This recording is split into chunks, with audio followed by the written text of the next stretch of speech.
సుమన్ టీవీలో మీ business promotions కోసం ఈ కింది నెంబర్ను సంప్రదించగలరు.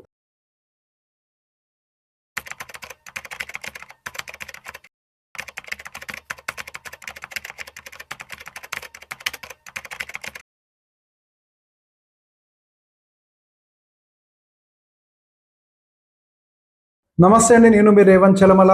సో ఈరోజు మార్కెట్స్ క్లోజింగ్ అయితే న్యూట్రల్గా ఇచ్చినప్పటికీ నిన్న కొంత అగ్రెసివ్గా మార్కెట్స్ పడినప్పటికీ నిన్నటితో కంపేర్ చేస్తే ఈ రోజే మార్కెట్స్ కొంత ప్యానిక్ సిచ్యువేషన్లో ఉన్నాయని చెప్పొచ్చు.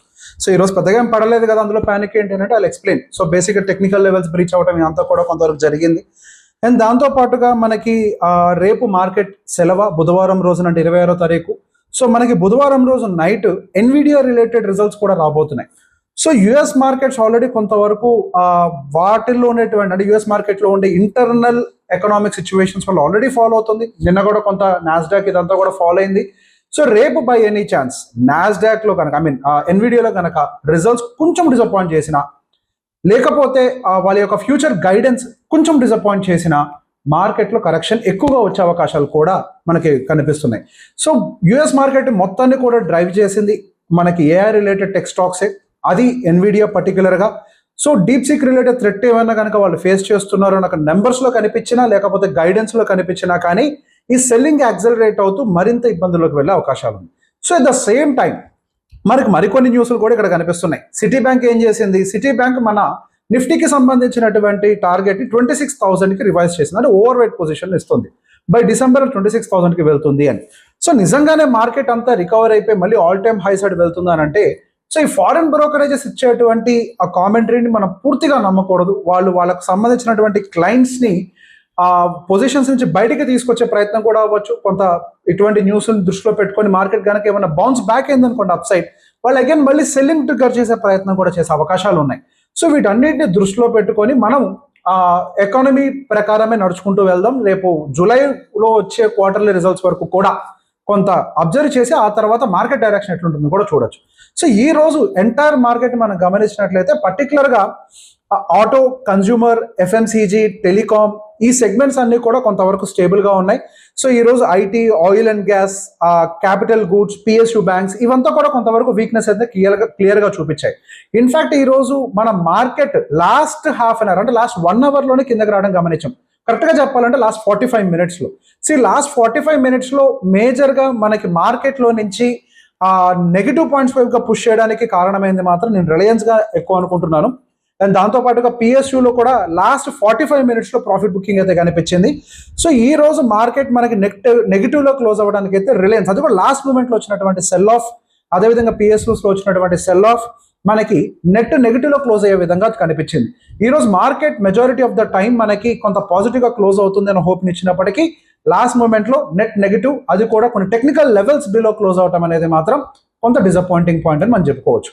సో దీంతో పాటుగా మనకి టెక్నికల్ లెవెల్స్ మార్కెట్లో ఎట్లా ఉన్నాయి, నిఫ్టీకి సంబంధించి మనం మాట్లాడుతున్నాం కదా, కొంత వీకర్గానే క్లోజ్ అయింది. నిన్న మార్కెట్లో ఫాల్ ఎక్కువ ఉన్నప్పటికీ ఈరోజు క్లోజింగ్ కొంత డిసప్పాయింటింగ్ అని చెప్పుకున్నాం కదా. సో దాని గురించి ఒకసారి చూసుకుంటే, సో నిన్న మనం ఆల్రెడీ అనుకున్నాం ఫిబొనాచి రీట్రేస్మెంట్కి కిందగానే మార్కెట్ అనేది క్లోజింగ్ ఇచ్చింది. సో ఈ రోజు మనం ఫాలోఅప్ క్యాండిల్ ఎలా ఉంటుందో కూడా గమనించాలనుకున్నాం.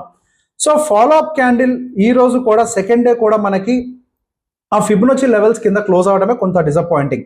సో ఈ రోజు డే క్యాండిల్ని ఒకసారి మీరు జూమ్ చేసి చూసుకోండి. సెబీ రూల్స్ ప్రకారం క్యాండిల్ మన ఇంట్రాడేస్ అవన్నీ కూడా చూపించకూడదు.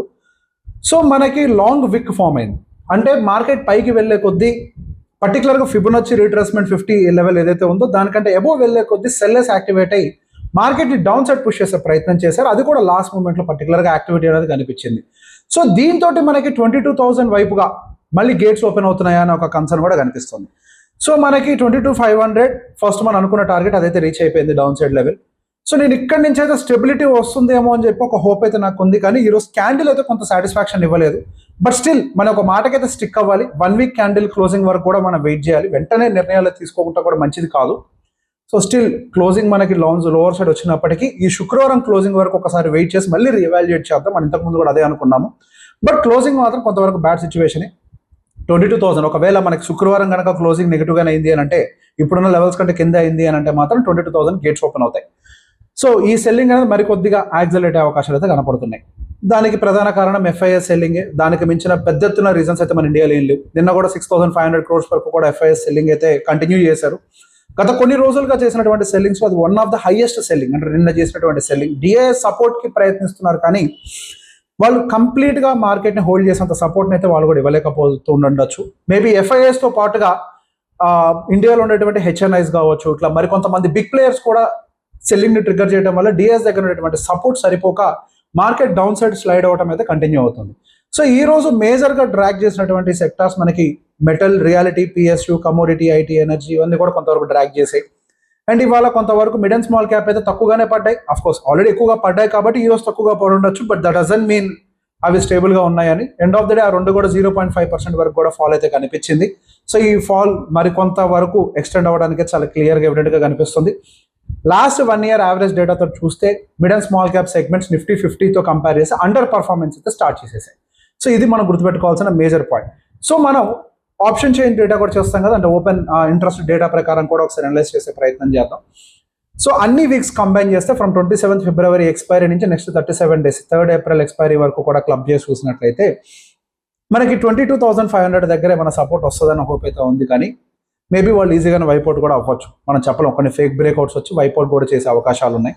బట్ స్ట్రాంగ్గా మాత్రం మనకి 22,700 దగ్గర మాత్రం చాలా స్ట్రాంగ్గా డేటా అయితే బిల్డ్ అవుతుంది.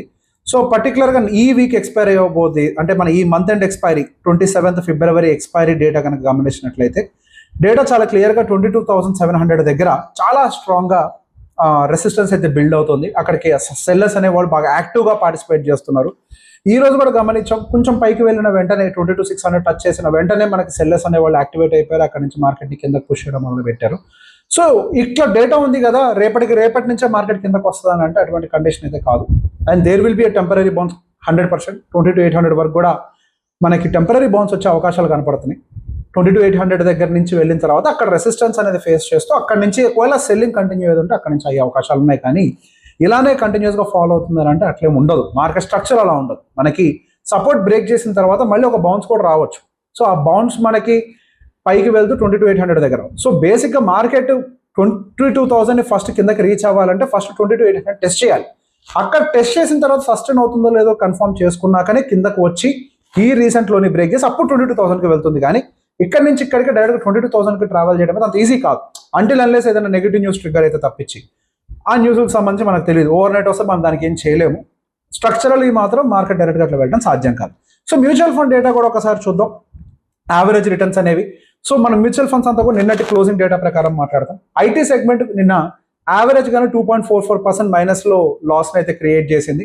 అండ్ పిఎస్యు కానీ sectorial side infrastructure, value, energy, so majority of course నిన్న మార్కెట్ కొంచెం ఎక్కువగానే పడ్డది కాబట్టి దాంట్లో ఐటీ కొంచెం ఎక్కువగా డ్రైవ్ చేసింది కాబట్టి బాగా పడ్డాయి. సో డిఫెన్సివ్స్ మాత్రం తక్కువగా పడ్డాయి. సో మనం డిఫెన్సెస్ గురించి మాట్లాడుతున్నాం.